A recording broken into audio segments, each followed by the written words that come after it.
Hi, everybody. Thanks for joining today. We're going to give it just a few seconds for folks to join into the webinar, and we'll get started in just a few seconds.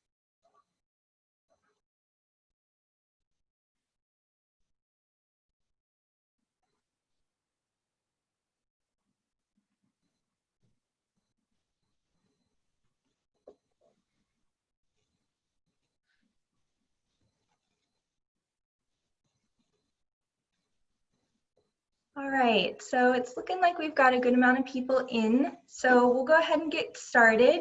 We still got some folks flowing in, but thank you so much, everybody, for joining today. My name is Katie Morgan, and I'll be the host of today's webinar, Regulatory Rollbacks, Undermining the Bay.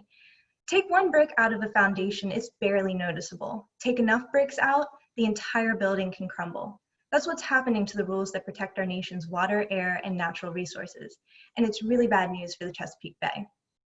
Over the next hour, we're going to explore what environmental regulations are, the current state of the regulatory landscape, and what it all means for the Bay.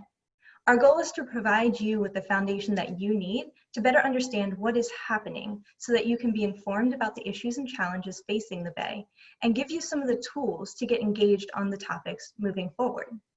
Just some technical notes about our webinar today so that everybody has an understanding.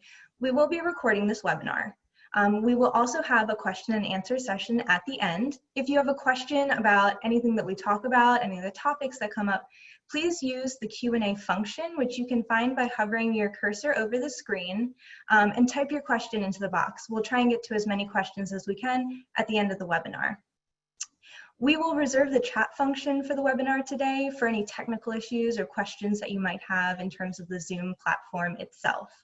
And throughout the webinar, there might be a few links that are sent through the chat function from our colleague Alice, who's helping us on the back end of the webinar today, just to provide additional resources for you in getting to understand the issues that we talk about.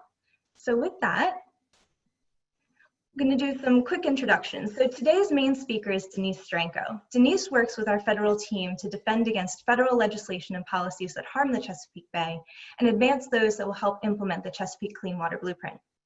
She has been working on environmental issues for over 20 years and has a political science honors degree from the University of Albany and a JD from Emory University. And I'm Katie Morgan. I'm our Federal Outreach and Advocacy Manager. In my role at CBF, I work to inform advocates on issues facing the Bay and ways that they can get engaged in legislative and regulatory topics. I'm a proud Maryland native, and I have degrees from St. Mary's College of Maryland and Johns Hopkins University. So to start us off, we're going to be doing a couple of poll questions today just to get folks engaged. So I'm going to launch our first poll question. And I am actually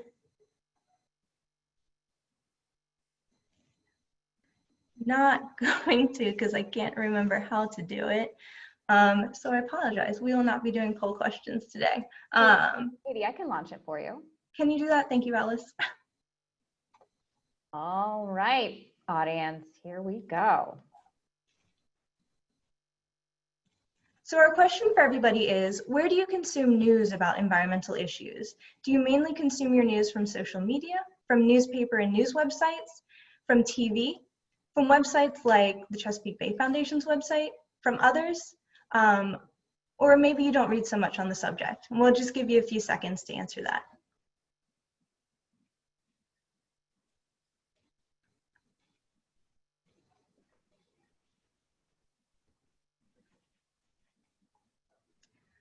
Fantastic. It's looking like it's a good mix of different information sources. Got some answers still coming in. Great. So I'm going to share the results here. So as you can see, I hope you can see this on the screen. It looks like there's a pretty good mix of where folks get their information on environmental issues. We've got a healthy mixture of social media, newspapers and news websites, and CBF's website, which I absolutely love to see. So that's great. Thank you for taking that poll with us. So I'm going to do a little bit of framing today on our conversation, and then I'm going to turn it over to Denise to really dig into the topic, just to get everybody sort of on the same page about who CBF is and what we're working towards. So founded in 1967, the Chesapeake Bay Foundation is the largest independent conservation organization dedicated solely to saving the bay. Our vision is that the Chesapeake Bay and its tributary rivers will be highly productive and in good health as measured by established water quality standards. The results will be clear water, free of impacts from toxic contaminants, and with healthy oxygen levels. We serve as a watchdog. We fight for effective science-based solutions to pollution degrading the Chesapeake Bay and its rivers and streams.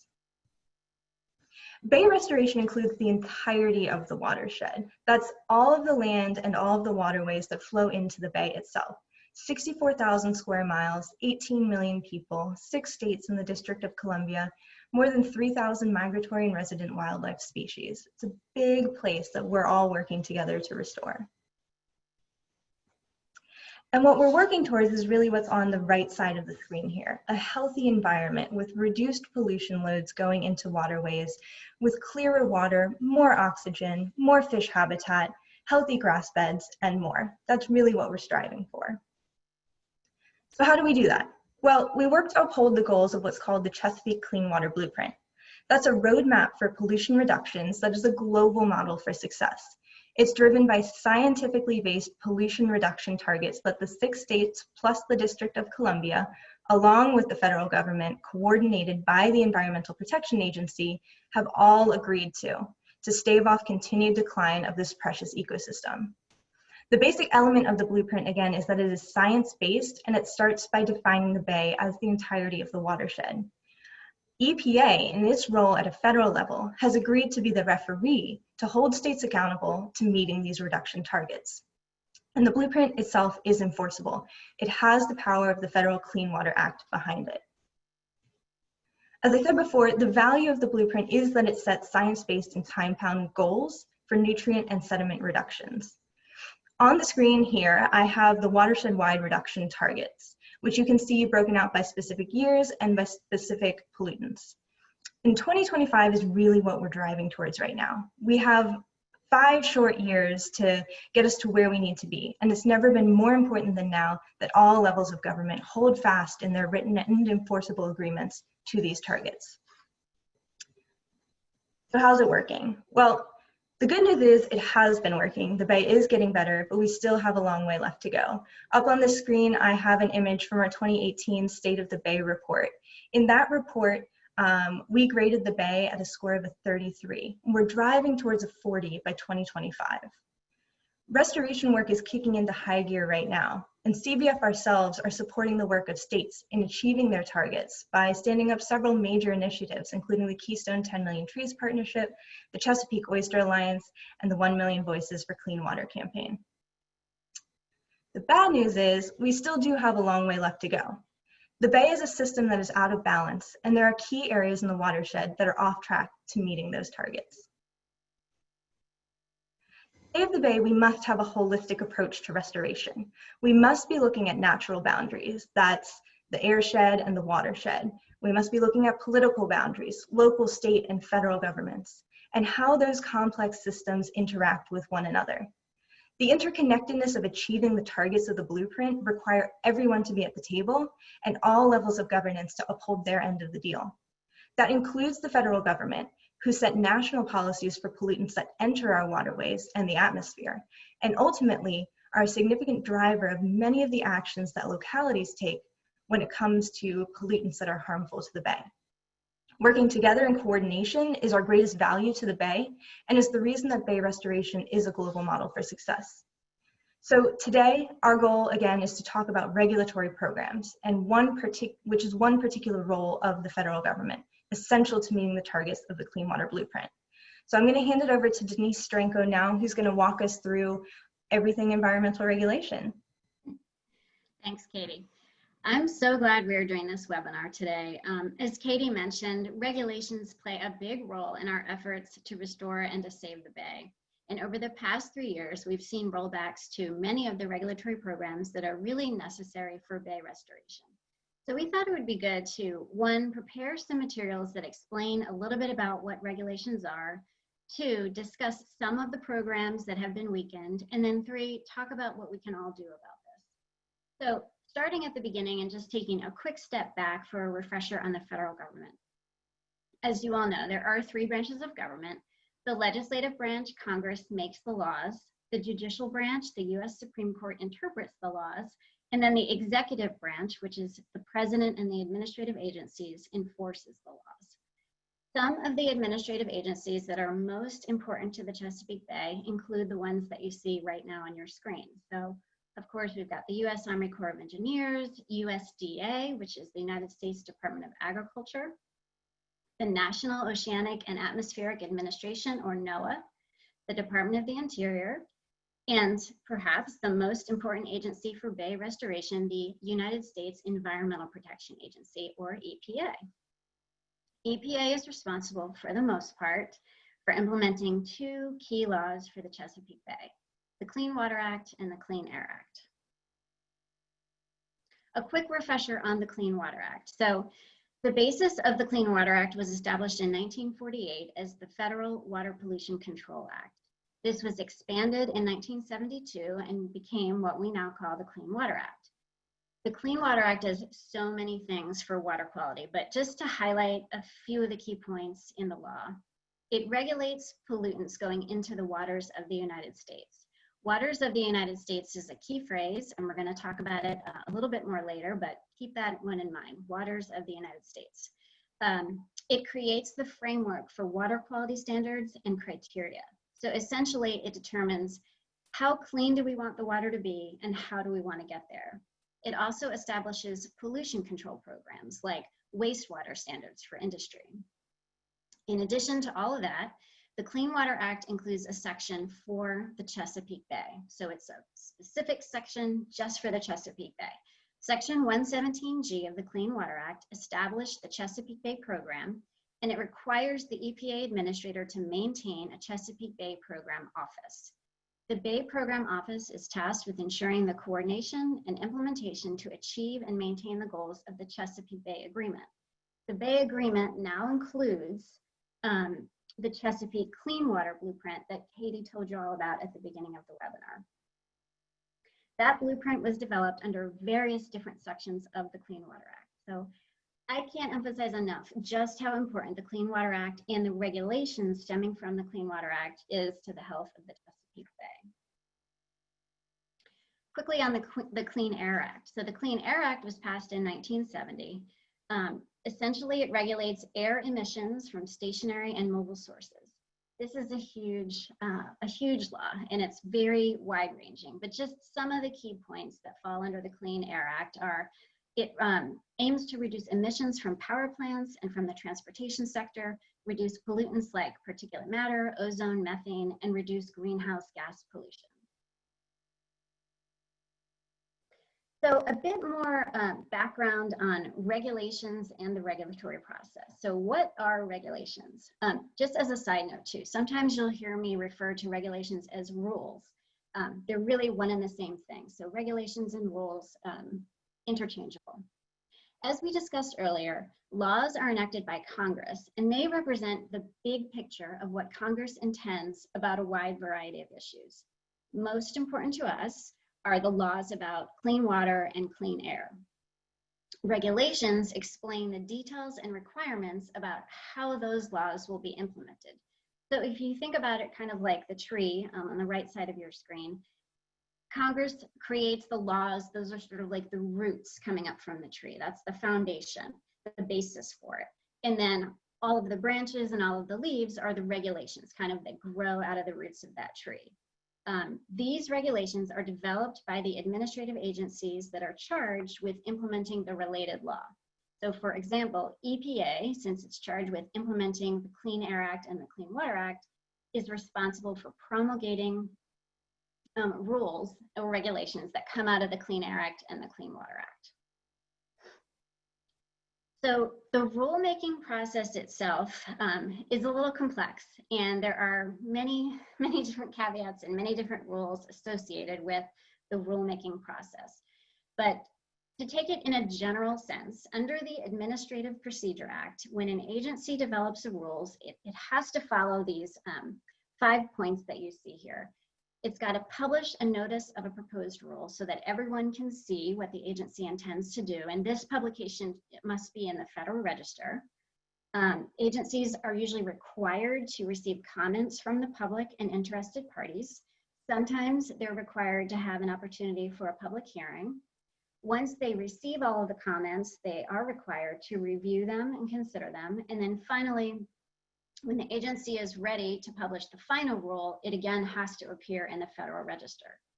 One other big picture thing to keep in mind is that regulations are really supposed to be in support of Congress's intent in passing the laws. So while there's some level of wiggle room for the agency to interpret the laws, Katie, we could do a whole entire other webinar on this issue. Maybe we'll tee that up another time. But as a general rule, when Congress is clear about what it intends a law to do, the agencies are required to follow that intent when they promulgate rules. If Congress is vague in any way, the agency does have a little bit of leeway in determining how the rules should be written, but it must still be a reasonable interpretation of what Congress intended. Katie, I think we are up for a new poll question. And Alice, if you could launch that for us.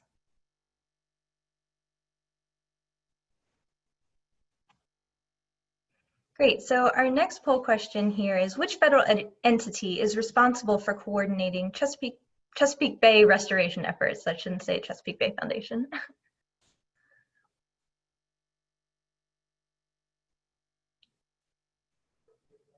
Awesome.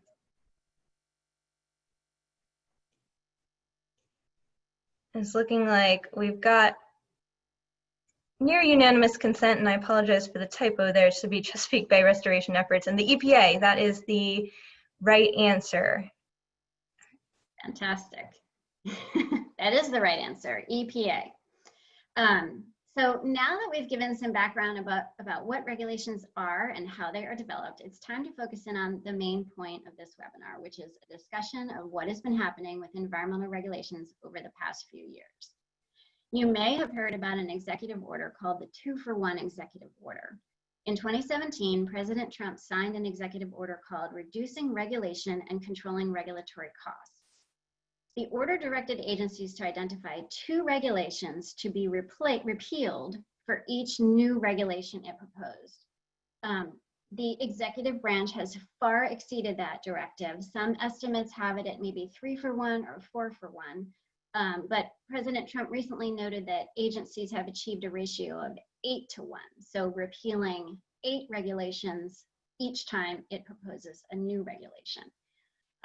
These regulations, of course, fall across a really wide range of issues. They're not all environmental, but we are focused on the ones that will impact the Chesapeake Bay. So we thought it would be good to kind of show for you all a listing of some of the key environmental regulatory rollbacks that will impact the health of the Chesapeake Bay.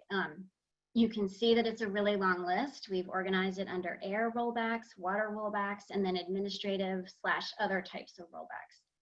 We don't have time to go over all of these today, but you can take a second or two just to kind of scan them and see. And we're going to go through and highlight 4 of them for you on the webinar today. So first, waters of the United States. Second, rollbacks to fuel economy and auto emission standards. Third, the rollbacks to the NEPA law and regulations. And finally, a pending proposal that's related to cost-benefit analyses under the Clean Air Act. So waters of the United States. You remember I mentioned that quickly at the beginning of the webinar. The phrase waters of the United States is key in the text of the Clean Water Act because how that phrase is defined determines what is protected under the Clean Water Act.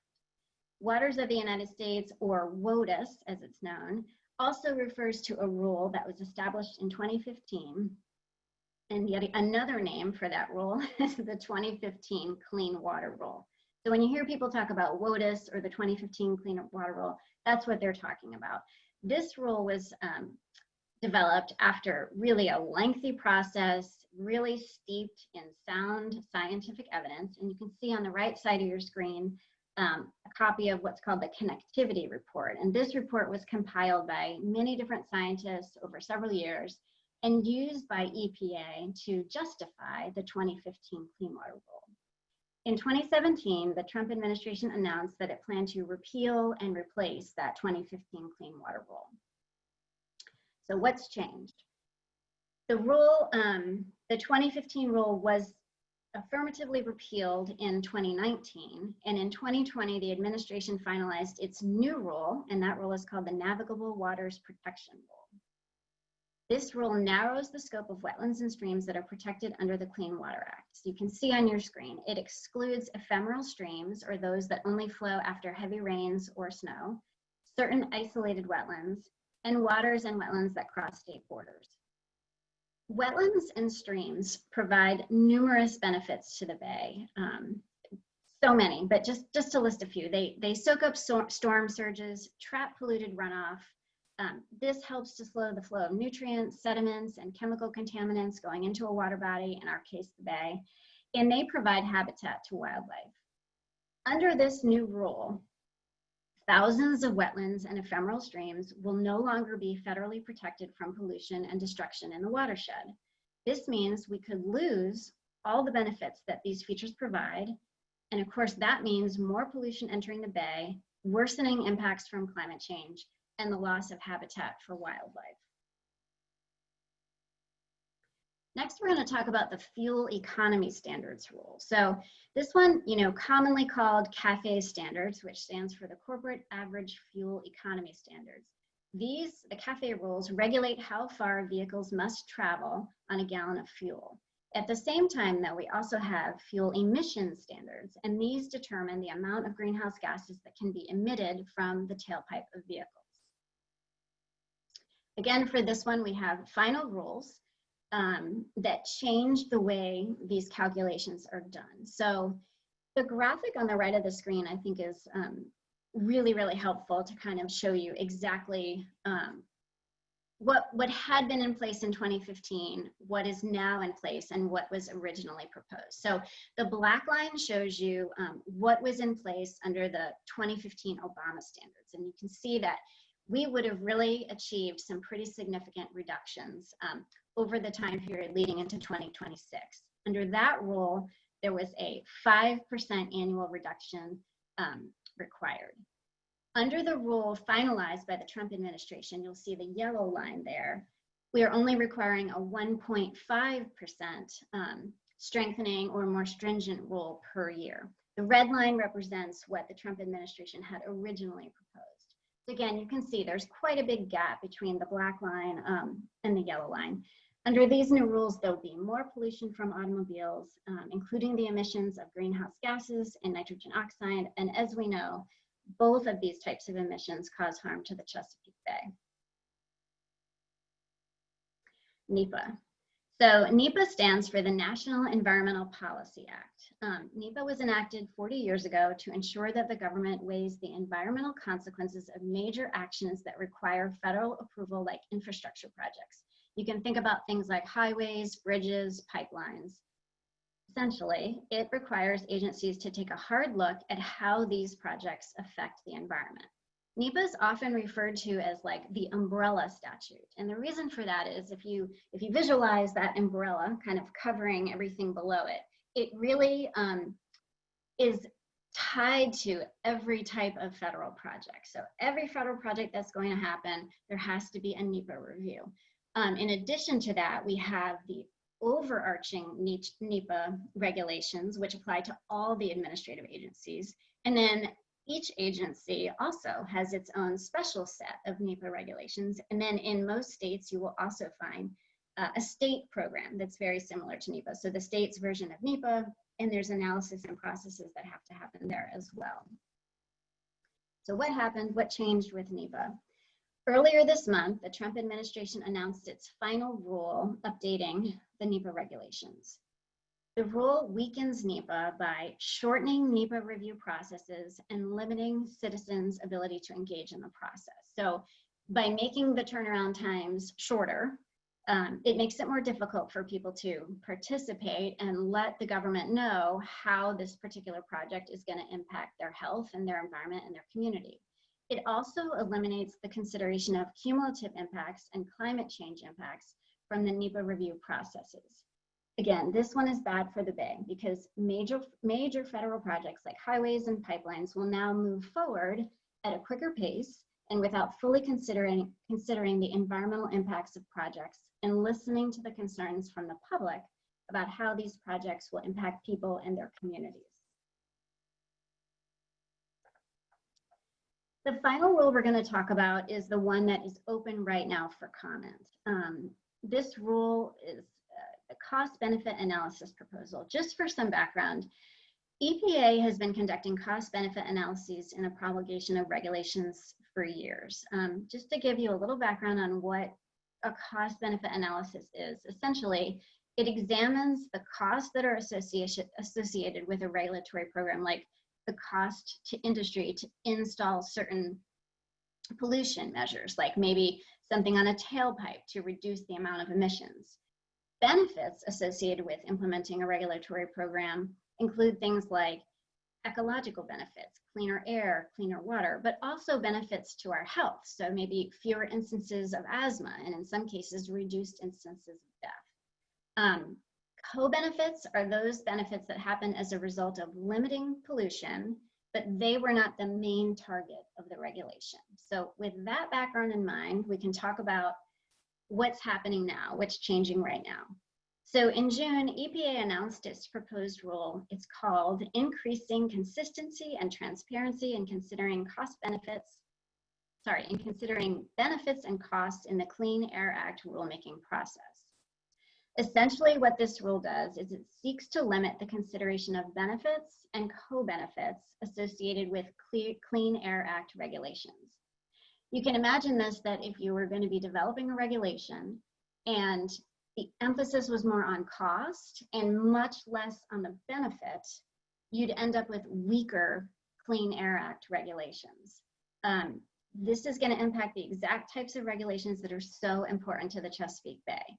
We are relying on pollution reductions from air sources, both as part of the Chesapeake Clean Water Blueprint and in order to combat climate change. So this proposal is bad for the Bay, no doubt about that. The comment period on this proposal is open until August 3rd, and Katie is going to give you some more information at the end of the webinar about how you can get engaged on this one. So at the beginning of the webinar, Katie referenced that analogy of taking one brick out of a foundation and what happens there. And we kind of wanted to add it all up for folks so you can visually see how many regulatory programs have been rolled back. And if you think of all these programs under here, you know, Secret Science, the Clean Power Plan, WOTUS, NEPA, as sort of making up the bricks in a house, you can see that if you took one brick out, it would probably be okay. The house would probably still stand. It's not great, but it would probably be okay. But if you take all of those bricks out of the house, you can see that eventually the entire building or the entire house is going to crumble. This is not acceptable. So as we all know, the Chesapeake Bay is a national treasure. The Bay is an economic engine supporting many businesses, and I'm not sure we can put a price on the beauty and the recreation and peace that it provides all of us. So what can we do about this? At CBF, we are standing up for the Bay. CBF has been tracking and commenting on these proposals, and when necessary, we've taken EPA to court. Katie is going to talk next about, in my opinion, the most important part of this webinar, and that is, what can you do to raise your voice for the Bay? Katie? Thanks, Denise. Yes, so I think Denise did a good job of explaining some of the different regulatory rollbacks that have been happening and are currently in the proposal stages. And as she referenced before at the beginning of her talk, the role of public engagement in the regulatory process is essential to ensuring that individuals' voices are being heard in the comment process to help inform agencies as they make final decisions on these rules. And for us that live in the Chesapeake Bay watershed, or those maybe that live outside the watershed but care deeply about the watershed, having our voices heard in that process is essential. And that's one of the reasons that CBF ourselves stood up the Chesapeake 1 Million Voices for Clean Water campaign. This campaign really is at its core an essential component of educating and engaging the public on all sorts of different issues facing the Bay.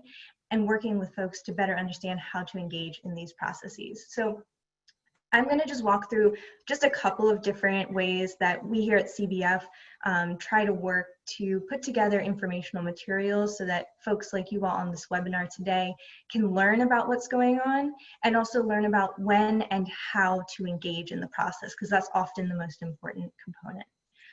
So the first thing that we do is, to the best of our ability, we try and pull together what's called our Watershed Watchdog blogs. These blogs are written often by our scientific and legal experts here in-house at CBF that explain the regulatory issues and how they're impacting or potentially could impact the Bay. We've got all sorts of different resources there, and as new proposals come out, we put these together after thoughtful insight into what's in the actual proposed rules, what does the scientific underpinnings mean for that, and you can often really drill into these and learn more about these issues.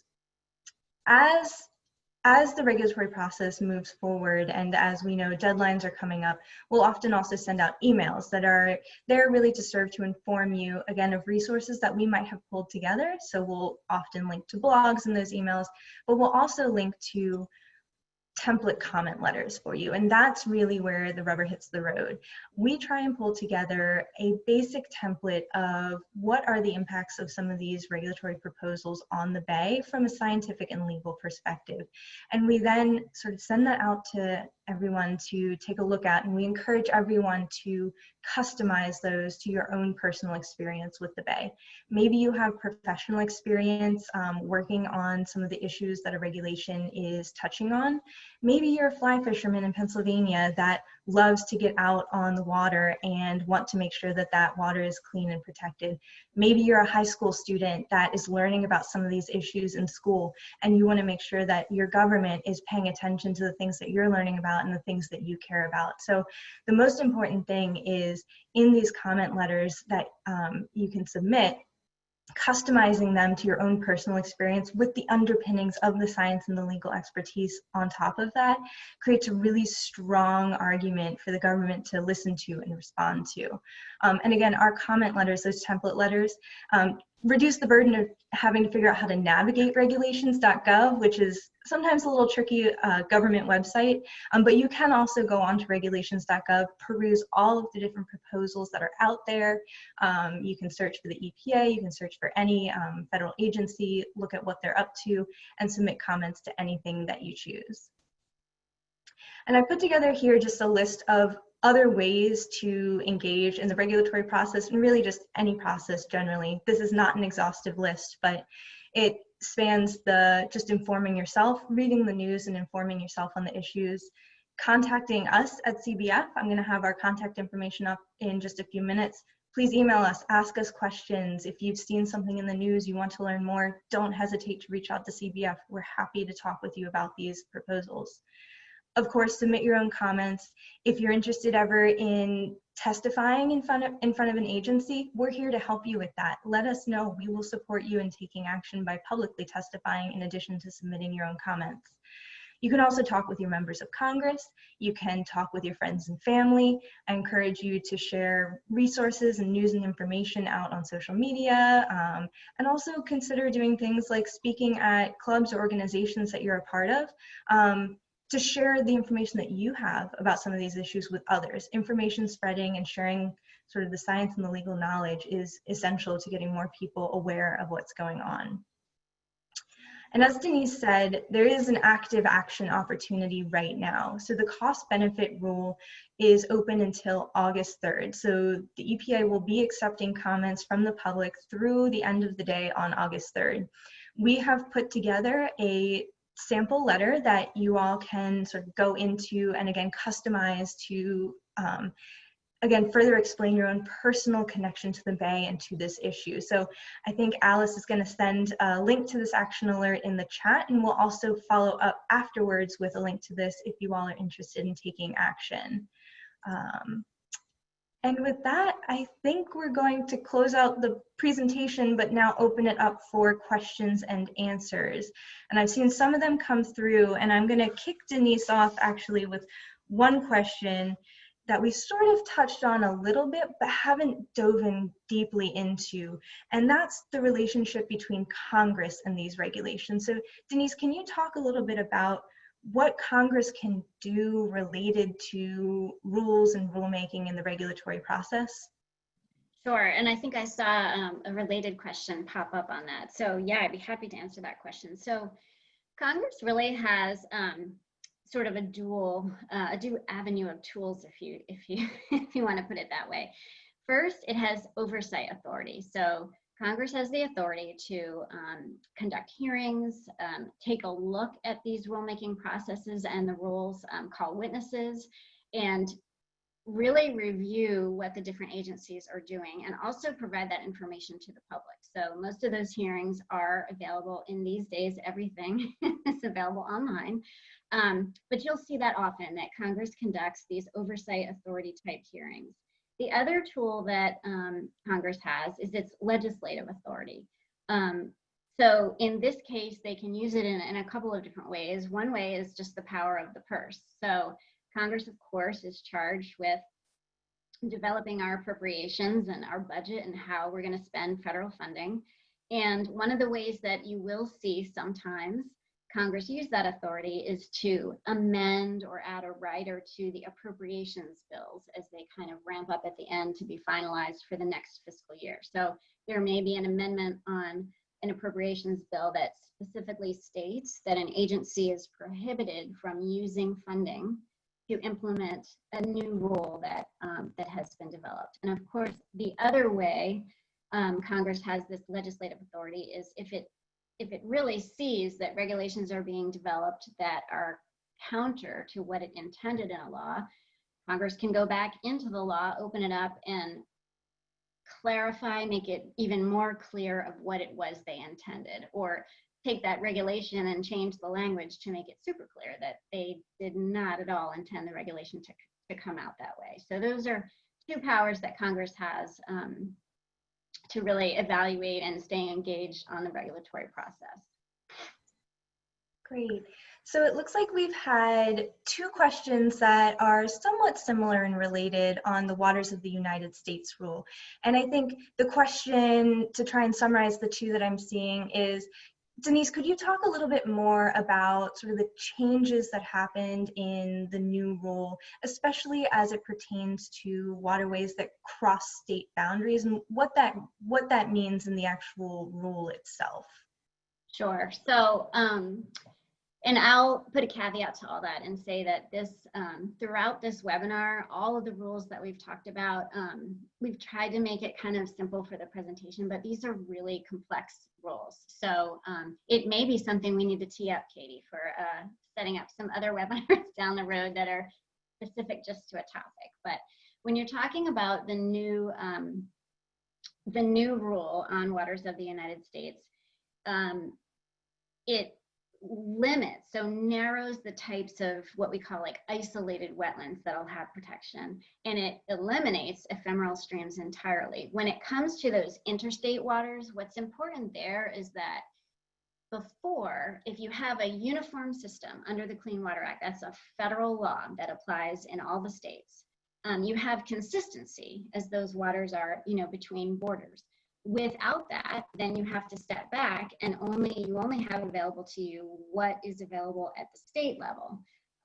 Not all states have the same levels of protection. So if you have one state that its wetlands and stream protections are not nearly as strong, but it's right next to a state that has stronger protections, obviously the water flowing in from that weaker state into the stronger state is going to have more polluted water. So it's a real problem that the federal Clean Water Act rule and the federal definition of waters of the United States doesn't set a high bar and make it a strong thing that applies. And this is truly so important when you're talking about the Chesapeake Bay Watershed, because it's so large and it involves many different jurisdictions. So if you were talking about a body of water that only exists in maybe one or maybe two states, it may not be that important, but when you're talking about the watershed, it's pretty important. And we would look to EPA and to the federal government to set the bar at a high standard across the watershed. Fantastic. So Denise, it looks like we have a few questions that might be clarifying the difference between what is a regulation and what is an executive order. And I don't know if you could just talk a little bit about the differences in those two. Yeah, sure. So an executive order is issued just by the president. So the president will decide, okay, this is something that I would like to make a statement on, and I'm going to issue an executive order. Often it's really more of a statement of intent of what the president would like to see the agencies do, so it can direct them to do things, but it's not, it's debatable. This is a whole other legal discussion, but for general statement's sake, it's not legally enforceable. It shows the intent of the president and the executive branch. Regulations are developed by the agencies that are charged with developing the regs for the particular statutes that they're in charge of. So like as we discussed, EPA deals a lot with the Clean Water Act and the Clean Air Act. When the agency promulgates rules and regulations stemming from the Clean Water Act or the Clean Air Act, those are actually enforceable. Those are the nuts and bolts of it, what actually has to happen in order to comply with the Federal Clean Air Act or the Federal Clean Water Act. Does that answer it, Katie, kind of separating? I think so. If folks have more questions on that, I encourage you to ask them. We had a good question that relates to the Federal Register and the ability to see comments. So the question was, can one go to the Federal Register and see all comments provided to a proposed rule change? And I can answer that one, yes.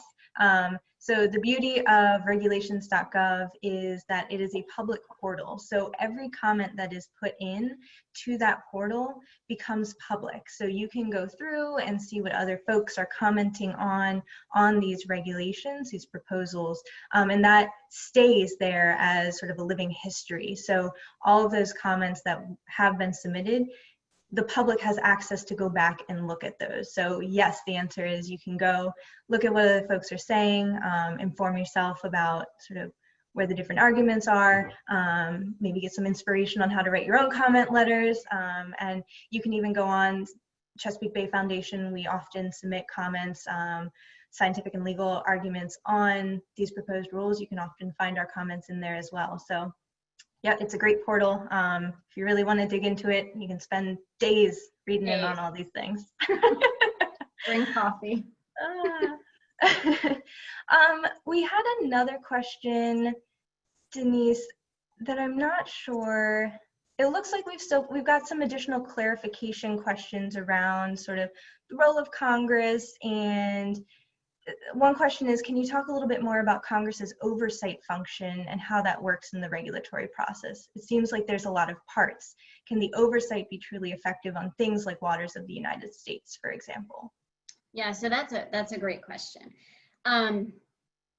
It's effective in the sense that Congress has that authority. You know, like I said, they can demand documentation of how a rule was promulgated. They can conduct a hearing, they can share all that information, and they can certainly leverage the power of the purse as they are working through the appropriations process, and they obviously can make changes to the actual laws.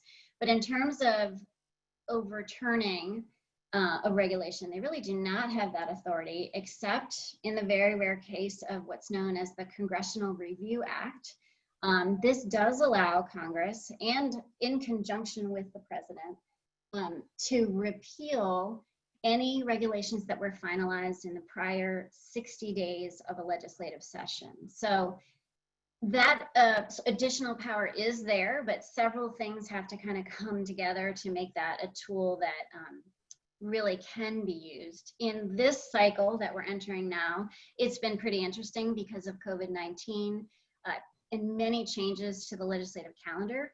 It's anyone's guess as to when that 60 days actually is going to turn on and which regulatory changes fall into that 60 days. It's also something that, you know, it's sort of a legal question. Do you want to go in and simply repeal it, because that has limitations going forward? if you just repeal it, it's often the case that you can't then go in and make new changes. So I think the preferable way to make changes to regulations is to go through that entire Administrative Procedure Act process.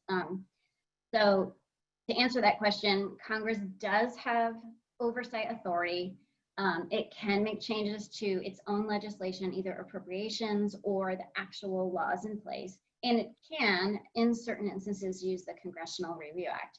I think what this question might be keying into is something that we haven't talked about, which is what is the court's role in all of this? So, you know, that's sort of the other piece of it, and that's where those that are affected by regulations have the ability to get engaged there as well.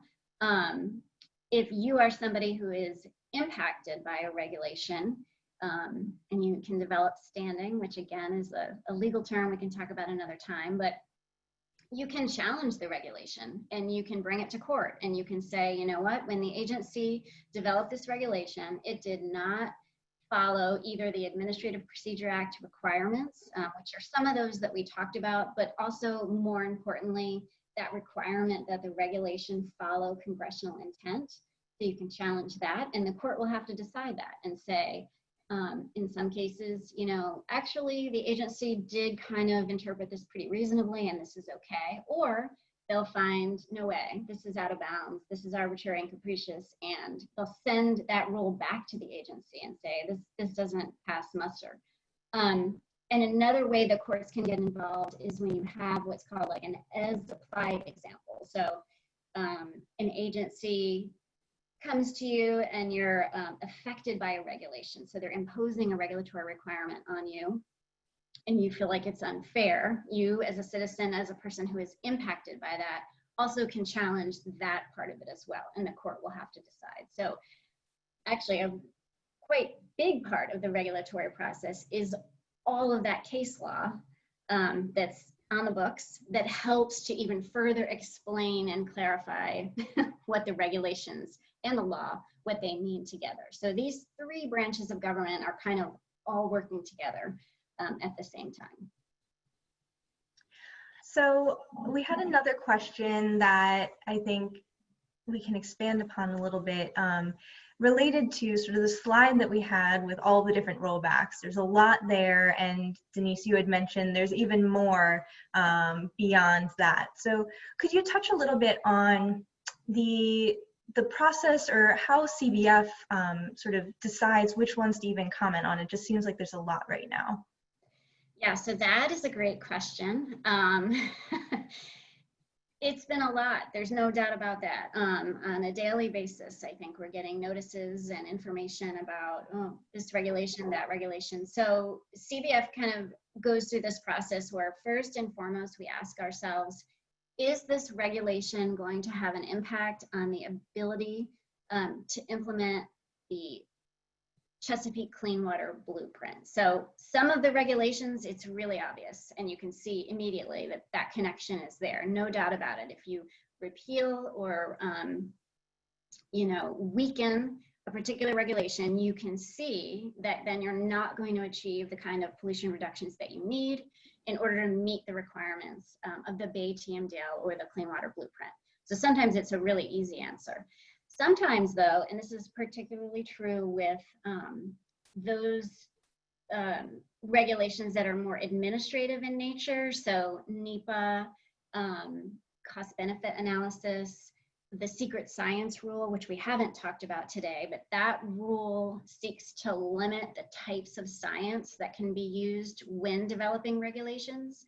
So for those kind of rules, the connection may not be immediately clear, but as you think through it, you realize like, oh, okay, well, if you can't consider all the science or the best available science, and you can't consider all the benefits, co-benefits, ancillary benefits, benefits to health, you're going to end up with weaker regulations. And if you have weaker regulations, obviously you're going to have more pollution and that's going to harm the Chesapeake Bay. So we try to make those connections. I'll say for sure that there are many regulatory proposals that come through that you think, oh, I really want to fight this one. But CBF as an organization, we're really trying to prioritize and just keep our eye on the prize and make sure it's tied to that, the Clean Water Blueprint. As someone who's watching the webinar, though, Katie and I agree on this. We totally encourage you to check out that Federal Register and look at all of the many different environmental proposals that are out there, and get involved on those that really speak to you. Hear, hear. Another question, which I love as an advocacy person. So the question is, you mentioned the various ways that we can get involved. I've never reached out to my member of Congress or testified at a public hearing. Can CBF help me do that? The answer is yes. We have our email addresses up on the screen. If you're ever interested in engaging on these issues, please reach out to us. We want to be a resource. We want to help connect you. We want to do whatever we can to make sure that you're getting your voice heard by the right people at the right time. So please reach out to us. We're here to be a resource, to share sort of the knowledge that we have on the science and the legal side of things. And yes, we can do anything and everything to help you in engaging in these processes. And I think we have time for maybe one more question. I'm just going to scroll through and see. So we have an interesting question, Denise, and this will be our last question, on the role of enforcement on regulations. And I think this came up a little bit sort of a few months ago around what is and isn't being enforced at certain times. So can you just talk a little bit more about sort of the role of agency enforcement on certain topics? Sure. So yeah, the agencies are in charge with enforcing those regulations. So I guess you have to look at the agencies as just these, very large groups, so to speak. So there's the part of them that are drafting and compiling the regulations, and then there's the arm of them that are enforcing the regulations, so making sure that they have inspectors to go out there and check out whether the regulations are being followed and things like that. You also have the Department of Justice, of course, which is a completely different branch, and we should get John Mueller on, our VP of litigation, to talk about that. But that is a separate arm of everything, where DOJ and those attorneys are responsible, when they're referred a case, to enforcing those regulations. So it's sort of a combined effort, again, as the regulatory process is with the three branches of government. It is the responsibility of the executive agencies to enforce the laws, but then also you have that additional step of when laws are not being complied with, DOJ to go ahead and take on those cases. Awesome.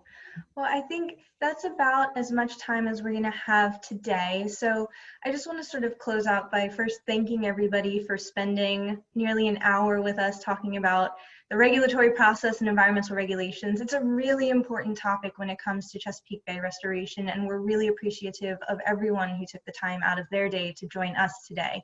I will again extend the invitation for anyone that has questions. We didn't get to all of the questions today. If you have additional questions, please reach out to us. We're happy to answer them. We will be sending a follow-up email after this to everyone who registered for the webinar with some of the additional resources that we have on the topics that we talked about today, and some additional resources, including the action alert for the cost-benefit rule. So look for that probably in the next few days. And with that, again, thank you so much for joining us today. Thank you.